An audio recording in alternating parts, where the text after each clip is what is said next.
Perkenalkan, saya mahasiswa atas nama Priskalia Martini Karmi dengan NIM 2003030013, mahasiswi kelas A semester 1 Prodi Sosiologi Fakultas Ilmu Sosial dan Ilmu Politik Universitas Nusa Cendana Kupang.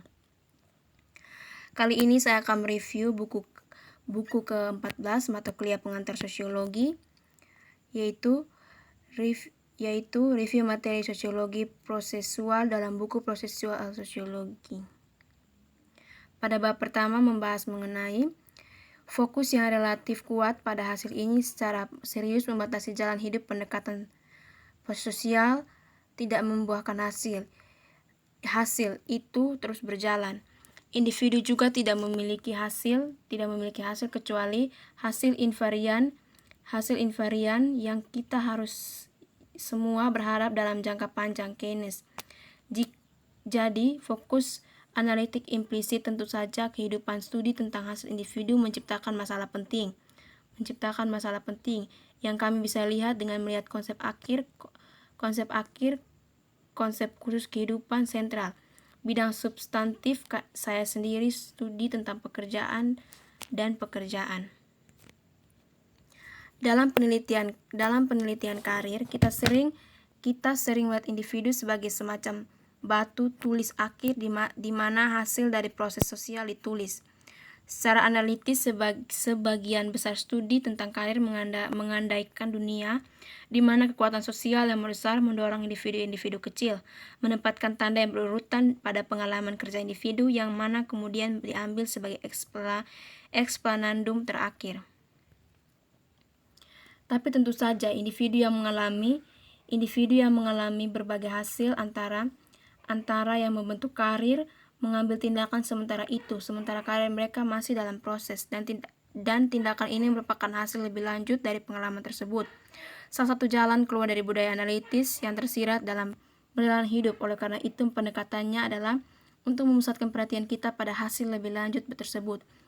Itu interpretasi dan tindakan di mana pekerja datang untuk merespons ke kekuatan sosial yang lebih besar yang menekan mereka. Tujuan dari review kali ini membahas mengenai yang pertama sifat manusia dalam berpikir prosesual, yang kedua dimensi sifat manusia, yang ketiga sifat manusia dalam berpikir, yang keempat ekologi terkait. Bab yang kedua yaitu sifat manusia dalam berpikir prosesual. Dari ketiga jalur pengembangan potensi tersebut disebutkan yang paling mudah dikejar adalah masalah kesejarahan individu itu sendiri. Bab ini mencatat sejumlah kekuatan yang mendukung pemeliharaan kontinuitas di sepanjang garis keturunan individu, fisik atau biologis objek, memori, dan retensi rekaman yang disengaja. Dan tampaknya cukup jelas bahwa kekuatan ini penting untuk memahami kontinuitas aktual waktu hal kelompok sosial seperti pekerjaan atau kelas sosial atau kelompok etnis. Tetapi sehubungan dengan individu, kami mungkin berpikir hanya ada sedikit perlu memperhitungkan kontinuitas tubuh menyediakan itu, apalagi terkait dengan tubuh dan lebih luas lagi dengan gagasan bahwa individu atom adalah unit utama dari proses sosial. Gagasan umum untuk ekonomi dan psikologi di antara ilmu sosial dan perilaku adalah gagasan yang adalah kualitas universal tertentu dari individu manusia sebagai makhluk. Konsep ini, sifat manusia memegang merupakan unsur penting dari beberapa pendekatan alternatif untuk prosesual yang kesemuanya menganggap kontinuitas individu dari waktu ke waktu menjadi non-problematik. Oleh karena itu, untuk pandangan prosesual yang dimulai dengan problematisasi kontinuitas itu, langkah pertama yang penting adalah mengatasinya konsep kodrat manusia, menanyakan seperti apa konsep kodrat manusia. Yang kedua, dimensi sifat manusia. Saya mulai dengan apa yang saya anggap sebagai konsep tentang sifat manusia. Sebagai pemikir dari tradisi pragmatis, saya mengambil kodrat manusia sebagai kumpulan asumsi tentang kemanusiaan yang kami gunakan dalam praktik untuk menemukan berbagai pertanyaan kami tentang manusia kondisi. Saya ingin menggarisbawahi 3 hal tentang definisi kasar ini. Pertama, saya mengatakan kemanusiaan daripada manusia. Untuk menekankan keengganan saya untuk berprasangka apakah ini asumsi tentang tubuh manusia dan kepribadian yang merupakan sifat paling umum untuk sifat manusia dibangun dari pencerahan Darwinisme atau tentang beberapa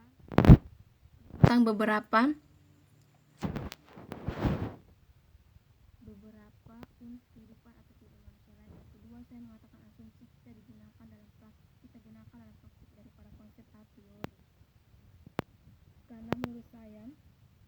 itu adalah khayalan dan saya tidak berpikir bahwa ada atau mungkin ada perangkat asumsi yang benar tentang manusia alam. Ketiga, saya mengatakan bahwa untuk ditemukan daripada berfungsi sebagai dasar logis karena saya tidak ingin khawatir tentang apakah konsep semacam itu disadari atau tidak sadar, sama-sama konsisten atau tidak konsisten, dan seterusnya. Itu cukup untuk saya bahwa mereka adalah konsep yang menjadi dasar secara eksplisit atau implisit dari serangkaian argumen lokal tertentu tentang pengalaman manusia.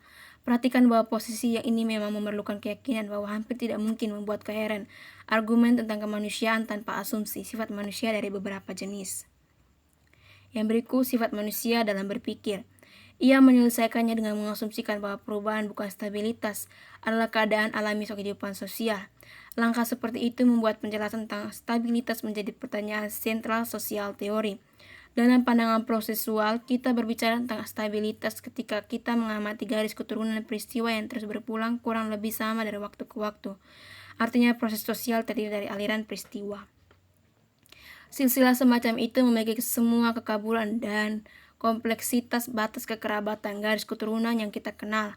Mereka terus-menerus dibuat ulang dalam sosial kehidupan, dan meskipun mereka memiliki jenis kesinambungan interior tertentu, mereka tidak demikian enthesize. Aristoteles hanya menyadari sifat batin. Kami adalah kepribadian bukan karena kita memiliki kompas batin yang diatur oleh biologi atau bahkan oleh seksualitas kekanak-kanakan. Kami adalah kepribadian karena kami terus mengubah diri kami sendiri, mengingat pengalaman, ingatan, kemungkinan, koneksi, dan sebagainya yang kita miliki telah diciptakan dalam hidup kita sampai sekarang. Apalagi kepribadian kita tidak kalah kendali penuh kita, karena orang lain bereaksi terhadap apa yang mereka bayangkan adalah kepribadian kita, bukan untuk apa itu atau apa yang kita bayangkan. Oleh karena itu, sensorium kami bukanlah satu-satunya pemilik, tapi hanya pemegang saham mayoritas dalam kepribadian kita, dengan orang luar yang terusik melakukan perkelahian proksi dari waktu ke waktu. Yang berikut ekologi terkait. Kata umum untuk struktur ini pada saat itu adalah ekologi. Dengan menggunakan kata itu, saya tentu saja mengacu pada tradisi panjang kerja, tidak secara eksplisit mengidentifikasi dirinya sebagai prosesualis. Ia telah mengidentifikasi dirinya lebih sebagai kontekstual dalam ruang daripada kontekstual dalam waktu. Tapi seperti yang saya sarankan di tempat lain, kedua kontekstualitas ini dalam praktiknya adalah korelatif logis.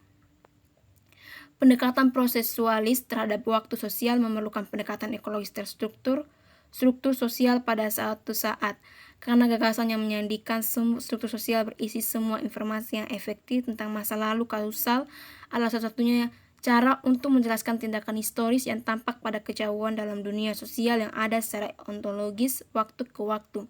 Jadi dasar filosofis dari gagasan tentang ekologi terletak pada prosesualisme sebagaimana gagasan prosesualisme terletak pada ekologi.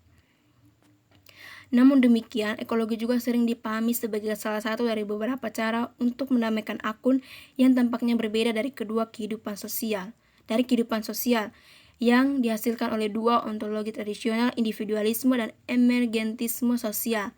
Begitu kita juga bisa memotivasi bab ini dengan cara itu.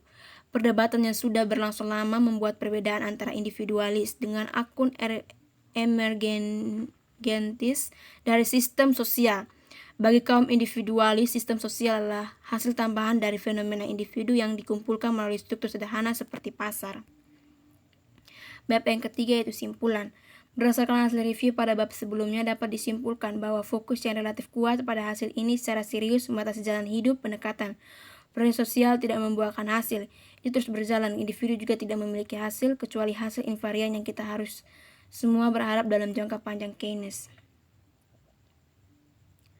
Secara analitis, sebagian besar studi tentang karir mengandaikan dunia di mana kekuatan sosial yang besar mendorong individu-individu kecil, menempatkan tanda yang berurutan pada pengalaman kerja individu yang mana kemudian diambil sebagai eksplanandum terakhir. Dari ketiga jalur pengembangan, potensi tersebut disebutkan yang paling mudah dikejar adalah masalah kesejahteraan individu itu sendiri. Bab ini mencatat sejumlah kekuatan yang mendukung pemeliharaan kontinuitas di sepanjang garis keturunan individu, fisik atau biologis, objek memori dan retensi rekaman yang disengaja. Dalam perjalanan kehidupan akademis, seorang ilmuwan sosial yang bekerja pasti menemui banyak konsep tentang sifat manusia. Seseorang akan terbiasa untuk berpindah antar mereka, dari homo economicus hingga obat bius yang disosialisasikan, dari ego dan hingga temperamen yang dibangun secara genetik, dari kelihatan tak terhingga, dari Geertz hingga emosi universal Ekman. Sekian dari video saya kali ini, terima kasih.